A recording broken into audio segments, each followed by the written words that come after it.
நாமக்கல் அருகே வழக்கறிஞரை தாக்கிய குடும்பத்தினரை கைது செய்து காவல்துறையினர் குண்டுக்கட்டாக தூக்கி சென்றனர். நாமகிரிப்பேட்டை அடுத்த வெள்ளக்கல்பட்டியைச் சேர்ந்த ராமசாமி என்பவர் அதே பகுதியைச் சேர்ந்த மாணிக்கம் என்பவருக்கு தனது நிலத்தை கிரயம் செய்து தருவதாக பணம் பெற்றுள்ளார். ஆனால் குறிப்பிட்ட நாட்களில் ராமசாமி கிரயம் செய்து தராததால் நீதிமன்றம் மூலம் மாணிக்கம் கிரயம் பெற்றதாக தெரிகிறது. இந்த நிலையில் மாணிக்கத்தின் வழக்கறிஞர் பாலாஜியை ராமசாமி மற்றும் அவரது இரு மகன்கள் நண்பருடன் இணைந்து தாக்கியுள்ளனர். புகாரின் பேரில் கைது செய்ய முயன்ற போது காவல் நிலையம் வர மறுத்ததால் ராமசாமி குடும்பத்தினரை குண்டுக்கட்டாக போலீசார் தூக்கி சென்றனர்.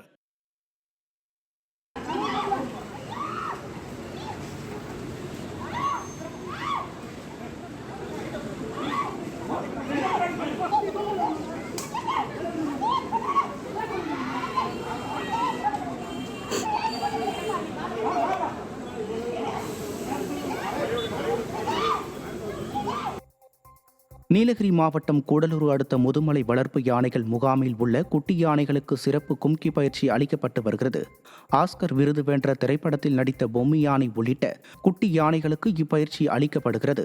2 கால்களில் நிற்பது, கட்டையின் மீது ஏறி நிற்பது உள்ளிட்ட கட்டளைகளை பாகன் பிறப்பிக்க அவற்றை குட்டி யானைகள் நிகழ்த்தி காட்டுவது நிகழ்ச்சியை ஏற்படுத்தியுள்ளது. திருச்சியில் ஆதிதிராவிடர் குடியிருப்புகள் சேதமடைந்து இடிந்து விழும் நிலையில் இருப்பதால் அதில் வசித்திடுவோர் உயிர் பயத்துடன் வாழும் அவலம் ஏற்பட்டுள்ளது.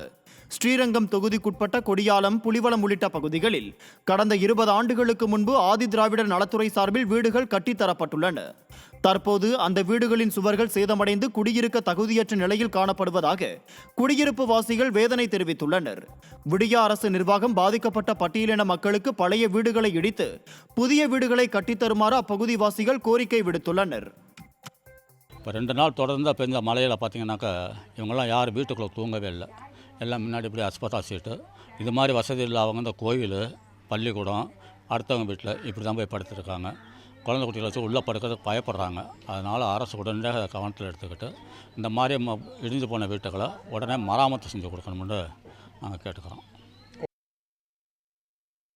தென் மாவட்டத்தில் 2 தினங்களாக காற்றின் வேகம் அதிகரிப்பு காரணமாக ஒரே நாளில் காற்றாலை மின்சார உற்பத்தி 3833 மெகாவாட்டை எட்டியது.